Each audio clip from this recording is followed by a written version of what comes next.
الحمد لله رب العالمين والصلاة والسلام على سيد الأنبياء والمرسلين أما بعد فأعوذ بالله من الشيطان الرجيم بسم الله الرحمن الرحيم. الحمدللہ پروگرام الفرقان میں عقیدے کا بیان چل رہا تھا. مختلف عقائد پر کلام کرتے ہوئے پھر ہم ایمان اور کفر سے متعلقہ عقائد اور ضروری مسائل عرض کر رہے ہیں، کیونکہ ان کے بارے میں ایک عام مسلمان کے لیے ان کی مکمل معلومات حاصل کرنا بہت ضروری ہے، ورنہ بعض اوقات اب جیسے تغیر زمانہ کے اعتبار سے ہماری زبان کی بے احتیاطیاں بہت عام ہو چکی ہیں اور علم دین سے شغف بالکل ختم ہو چکا ہے. علماء کی صحبت میں رہنا آج مسلمان پسند نہیں کرتا. ایسی صورت میں نفس و شیطان کا ہمارے ایمان کو زائل کروا دینے کی کامیاب کوشش کرنا کوئی مشکل نہیں ہے، ناممکن نہیں ہے. اس لیے آپ کو ہم نے بتایا تھا کہ آپ ایمان اور کفر کے بارے میں ضروری مسائل، زیادہ گہرائی میں جانے کی اتنی ضرورت نہیں ہوتی ہے، لیکن جو بنیادی مسائل ہیں ان کو جاننا از حد ضروری اور فرض عین ہے. اسی لیے ہم نے یہاں پر ان کا انتخاب کیا ہے. یہاں پر کسی پر مطلب اس پروگرام کا مقصود کسی فرد واحد کو، کسی مخصوص گروپ کو خدا نخواستہ کوئی تنقید کا نشانہ بنانا یا ان پہ حکم کفر لگانا مقصود نہیں ہے، بلکہ مطلقاً ایک حکم بیان کرنا ہے کہ اگر کوئی اس طرح کرے گا تو کیا حکم ہوگا، اس طرح کرے گا تو کیا حکم ہوگا. اور اس میں بھی کسی خاص شخصیت، کسی خاص فرد کو ملحوظ رکھنا مقصود نہیں، بلکہ احتیاط پسندی کی جانب مائل کرنا مقصود ہے کہ ہم ان مسائل کو سنیں، ذہن میں محفوظ رکھیں اور محفوظ رکھنے کے بعد بوقت ضرورت ان کو استعمال میں لائیں، یعنی ان کے تقاضے کے مطابق یا اس علم کی روشنی میں اپنے آپ کو محفوظ بنائیں، اپنے آپ کو غلطی کے ارتکاب سے بچانے کی کوشش کریں. اور اگر کوئی خدا نخواستہ ہمارا قریبی رشتہ دار یا دوست اس قسم کے کفر میں مبتلا ہونے والا ہو تو اس سے پہلے کہ وہ مبتلا ہو اس کو روکا جائے، اور اگر مبتلا ہو چکا ہے تو اسے تجدید ایمان، تجدید نکاح کی طرف مائل کیا جائے. ہماری عادت ہے اس پروگرام میں، آپ کو معلوم ہے کہ تھوڑا سا خلاصہ پچھلے پروگرامز کا عرض کر دیتے ہیں تاکہ نئے جوائن کرنے والے ہمارے اس پروگرام کو جو ریگولر چل رہا ہے اور مختلف ٹاپک لے کر ہم چلتے ہیں اس میں اپنے آپ کو اجنبی محسوس نہ کرے. تو ہم نے سب سے پہلے ایمان کی تعریف بتائی تھی کہ نبی کریم صلی اللہ علیہ وسلم اللہ تبارک و تعالیٰ کی جانب سے جو کچھ لے کر آئے اس کو دل سے حق اور سچ ماننا، دل سے اس کی تصدیق کر دینا ایمان کہلاتا ہے. لیکن شرعی احکام کے اجرا کے لیے یا اسلام کے احکام کو جاری کرنے کے لیے، مثلا جیسے اسلام کا ایک حکم ہے کہ مسلمان کا انتقال اسے غسل دیا جائے، کفن دیا جائے، اس کی نماز جنازہ ادا کی جائے، اسے مسلمانوں کے قبرستان میں دفن کیا جائے، تو اس قسم کے احکام کو جاری کرنے کے لیے ضروری ہوتا ہے کہ زبان سے انسان اپنے مسلمان ہونے کا اقرار کرے، یا پھر کم از کم اس کی ظاہری علامات ایسی ہوں جن کو دیکھ کر اسے مسلمان تصور کیا جائے. جیسے ہم لوگ ہوتے ہیں کہ مسلمان گھرانے میں پیدا ہوئے، اب ہم سب کے سامنے اقرار تو نہیں کرتے کہ ہم مسلمان ہیں، اس کی بعض اوقات ضرورت پیش نہیں آتی ہے، ضرورت پیش آئے تو کر بھی لیں گے. لیکن ہم نماز پڑھ رہے ہیں، روزہ رکھ رہے ہیں، زکوٰۃ دے رہے ہیں، مسلمانوں کی تقریبات میں یا مسلمانوں کے جو بڑے تہوار ہیں ان کو منا رہے ہیں، تو دیکھنے والا خود بخود سمجھ جاتا ہے جی مسلمان ہیں. تو پھر اس کے اوپر وہی اجرائے احکام اسلام ہوگا کہ اسلام کے احکام جاری ہوں گے. اب یہ نہیں کہ اس کے کہیں کہ جی ہمارے سامنے تو کبھی اقرار نہیں کیا اس لیے معاذ اللہ کافر مانیں گے، ایسا نہیں ہے. دوسرا آپ کو کفر بتایا تھا کہ ضروریات دین میں سے کسی چیز کا انکار کرنا کفر ہوتا ہے، اور ضروریات دین سے مراد وہ تمام ایسے مسائل ہیں، ضروری بنیادی تعلیمات ہیں جن کو علماء اسلام بخوبی جانتے ہیں اور ان کی صحبت میں رہنے والی اکثر عوام بھی جانتی ہے. جیسے اللہ تبارک و تعالیٰ کا واحد ہونا، اس کا معبود ہونا، اس کا موجود ہونے کا اقرار کرنا، اس کی ذات و صفات سے متعلق دیگر ضروری مسائل اور عقائد، اسی طرح انبیاء علیہ السلام، آسمانی کتابیں، جنت دوزخ، جن، فرشتے، تقدیر، آخرت، ان سے متعلقہ مسائل، اور اسی طرح نمازوں کی فرضیت، روزے کی، حج کی فرضیت، جو قرآن عظیم سے صراحتاً چیزیں ثابت ہیں ان کو ماننا یہ ضروریات دین کہلاتا ہے. یہ ضروریات دین کہلاتی ہیں اور ان کو ماننا لازم ہے، ہمارے اسلام کے لیے لازم ہے. اور اگر ان میں سے کسی چیز کا انکار کر دیا جائے تو انسان کفر میں مبتلا ہو جاتا ہے. پھر آپ کو کفر کی اقسام بتائی تھی کہ کبھی تو کافر کی اقسام بتائی تھی کہ کبھی ایسا ہوتا ہے کافر کہ وہ پیدائشی ہی کافر ہوتا ہے، اور کبھی ایسا ہوتا ہے کہ شروع سے تو کافر نہیں ہوتا بلکہ پہلے مسلمان تھا پھر اس نے کفر اختیار کیا، تو پہلی قسم کو کافر اصلی کہتے ہیں، اور دوسرا شخص کافر مرتد کہلاتا ہے۔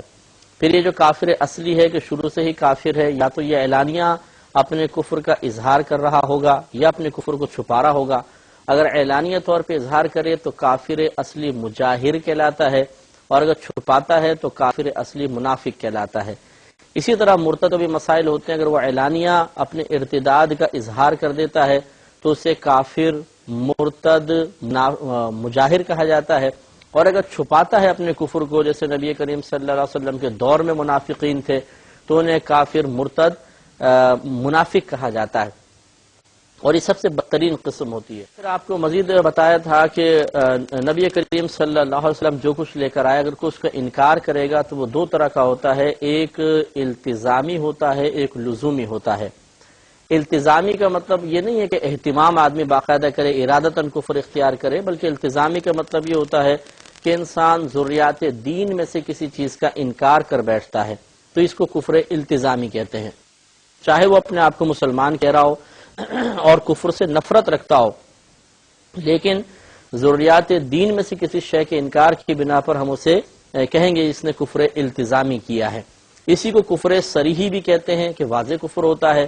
اور اسی کو کفر اتفاقی بھی کہتے ہیں کہ علماء متکلمین اور فقہا اس کفر پر متفق ہو جاتے ہیں۔ اس کے مقابلے میں کفر لزومی ہوتا ہے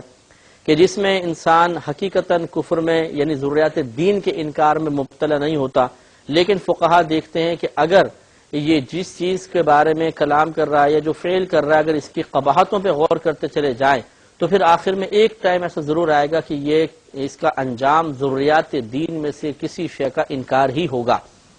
تو فقہا اس کے انجام پر غور کرتے ہوئے موجودہ چیز جو حقیقتاً کفر نہیں ہوتی اس کو بھی کفر قرار دے دیتے ہیں، تو اس کو کہتے ہیں کفر لزومی۔ علماء متکلمین اس شخص کے کفر کے قائل نہیں ہوتے، لیکن فقہا ہوتے ہیں احتیاطاً اس کو کفر قرار دیتے ہیں، اور اسی کو کفر غیر صریحی بھی کہتے ہیں، اسی کو کفر اختلافی بھی کہتے ہیں۔ اور ہم نے دونوں کا آپ کو حکم بتا دیا تھا کہ کفر صریح یا کفر اتفاقی اگر انسان سے سرزد ہو جائے، جس کو کفر التزامی بھی آپ کہہ رہے ہیں، تو وہ کافر و مرتد ہو جاتا ہے، پچھلے اعمال سارے برباد، تجدید نکاح، تجدید ایمان لازم۔ اگر اعلانیہ کرے گا تو جب تک توبہ نہ کرے اس سے بالکل سوشل بائیکاٹ رکھا جائے گا۔ اور کفر لزومی کا حکم یہ ہوتا ہے کہ انسان کافر و مرتد تو نہیں ہوتا اور حقیقتاً اس سے نکاح بھی نہیں ٹوٹتا، حقیقتاً انسان کافر نہیں کہلاتا، لیکن احتیاطاً اسے کفر کا حکم، اس کے فعل یا قول کو کفر کا حکم دیا جاتا ہے، اور ہم احتیاطاً کہتے ہیں کہ آپ تجدید ایمان کریں، تجدید نکاح کریں، اور ایسا شخص مرتد نہیں کہلائے گا، اس کو کافر نہیں کہیں گے، حقیقتاً یہ کافر نہیں ہے۔ لیکن یہ ضرور ہے کہ اگر یہ اپنے اس فقہا کے قرار دیے ہوئے کفر سے بھی رجوع نہیں کرتا تو سوشل بائیکاٹ کا حکم ہے، اگر اعلانیہ ہے تو اس سے بالکل بائیکاٹ کیا جائے گا تاکہ اسے غلطی کا احساس ہو۔ آج اگر اس بات پر اس کی گرفت نہیں کی جائے گی تو کل ضروریات دین میں سے کسی شے کا انکار کر بیٹھے گا اور کافر و مرتد ہو جائے گا۔ اور اس کے بعد ہم ان افعال و اعمال کا تذکرہ کر رہے تھے کہ جن کے وجہ سے انسان کافر بھی ہو سکتا ہے، جو کفر یعنی کفر اختلافی میں مبتلا ہو سکتا ہے، اور بعض ایسے ہیں جو کفر اتفاقی ہیں اور اس میں وہ کافر و مرتد ہو جائے گا۔ جہاں اس قسم کے ضروری مسائل ہوں گے اس کی نشاندہی انشاءاللہ ہم کرتے جائیں گے،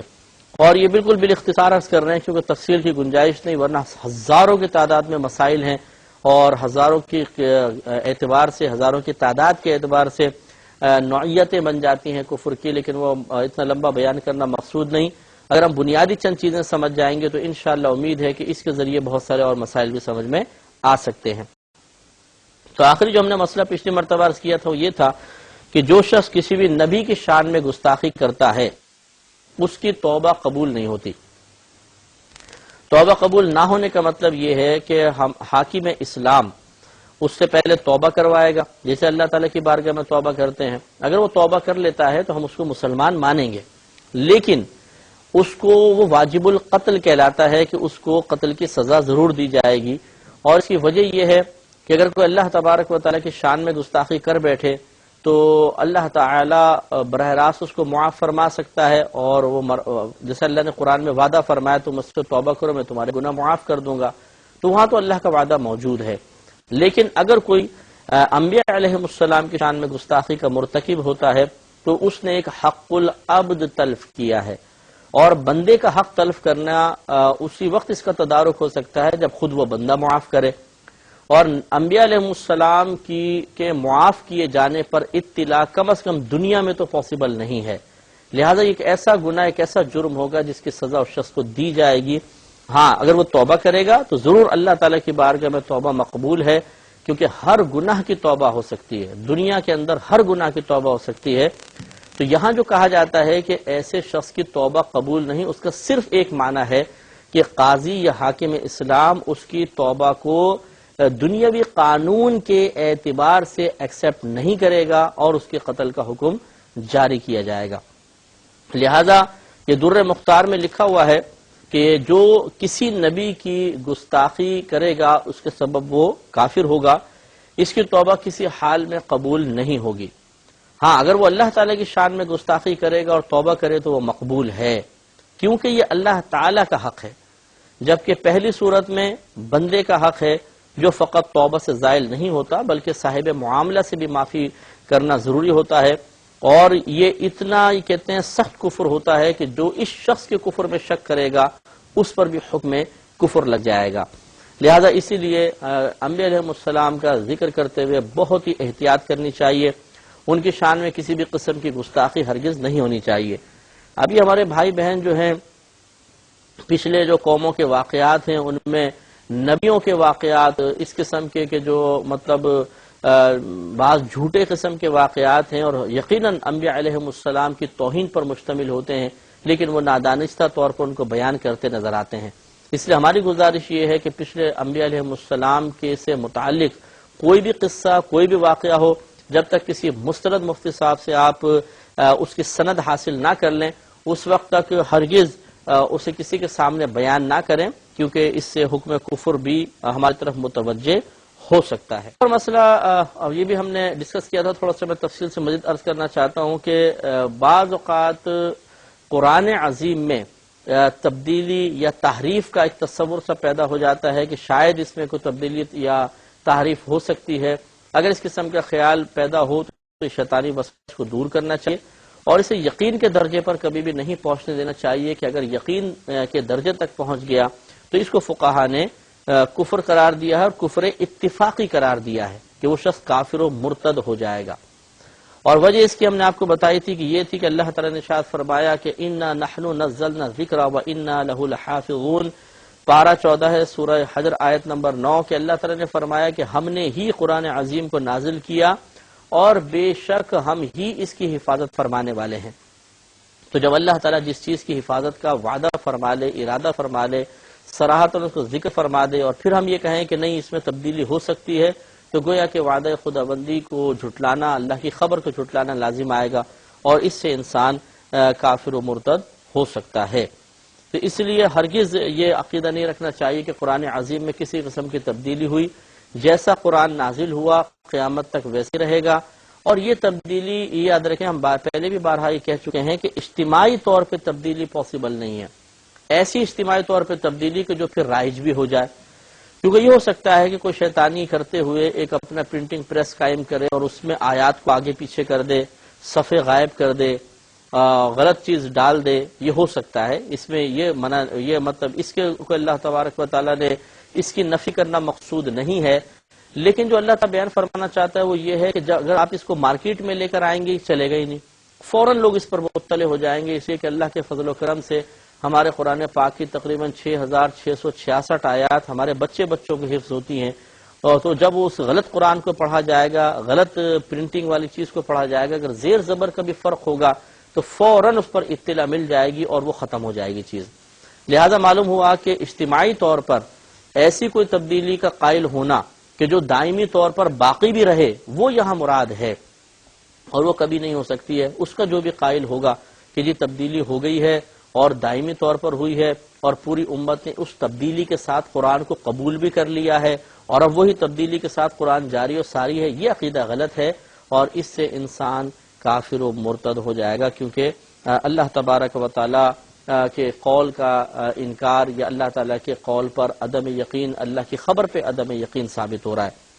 امام قاضی عیاض رحمۃ اللہ علیہ اجماعی کفر جو یقیناً اور اجماعاً کفر ہیں ان کا بیان کرتے ہوئے ارشاد فرماتے ہیں کہ اسی طرح وہ شخص بھی قطعاً اجماعاً کافر ہو جائے گا جو قرآن عظیم یا اس کے کسی حرف کا بھی انکار کر دے، یا اس میں کچھ بدلے، یا قرآن میں کچھ زیادتی کرے، ہر صورت میں اس پر حکم کفر ہوگا۔ یہ کتاب الشفا بتعریف حقوق المصطفیٰ نامی جو آپ کی مشہور کتاب ہے، شفا شریف کہلاتی ہے، اس میں یہ مسئلہ درج ہے۔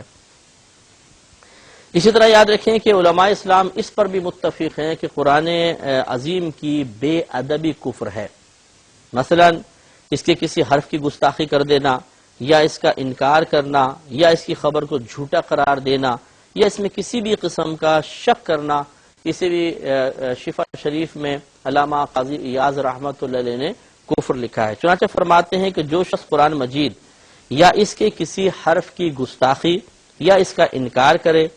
یا اس کی کسی بات کو جھٹلائے، یا جس بات کی قرآن نے نفی فرمائی اس کا اس بات کرے، قرآن کہتا ہے نہیں، ہم کہتے ہیں نہیں ایسا ہے، یا جس کا اس بات فرمایا اس کی دانستہ نفی کر دے، یا اس میں سے کسی چیز میں شک کرے، یعنی اللہ کی خبر میں کسی شک کر دے، پتہ نہیں آخرت ہوگی نہیں ہوگی، پتہ نہیں جنت ہوگی نہیں ہوگی، دوزخ ہوگی نہیں ہوگی، ارے وہ پتہ نہیں، تو ہمیں اللہ بہتر جانتا ہے ہوگی کہ نہیں ہوگی، یہ شک و شبہ ہے۔ تو اس کے بارے میں فرماتے ہیں تو وہ اہل اجماع کے نزدیک بالاتفاق کافر ہو جائے گا، اور بالاتفاق یہ کفر ہے۔ یہ شفا شریف کے اندر یہ بھی لکھا ہے۔ تو لہذا معلوم ہوا کہ قرآن عظیم کے بارے میں بڑی احتیاط کرنی چاہیے۔ ہاں یہ جو بعض ایک مسئلہ مشہور ہے کہ جی اچانک اگر قرآن عظیم ہاتھ سے گر جاتا ہے تو کیا یہ بھی کفر ہے، تو ایسا نہیں ہے۔ یقینی سی بات ہے کہ ایک مسلمان سے ہم کبھی بھی تصور نہیں کر سکتے کہ وہ معاذ اللہ جان بوجھ کر قرآن عظیم کی بے حرمتی کا مرتکب ہوتے ہوئے یا ہونے کے قصد و ارادے سے اس کو پھینکے گا، یہ بالکل ایسا نہیں ہے۔ غلطی سے گر جائے تو وہ معاف ہوتا ہے۔ اس پہ تھوڑا سا کلام مزید اگلے پروگرام میں کریں گے۔ وآخر دعوانا ان الحمدللہ رب العالمین۔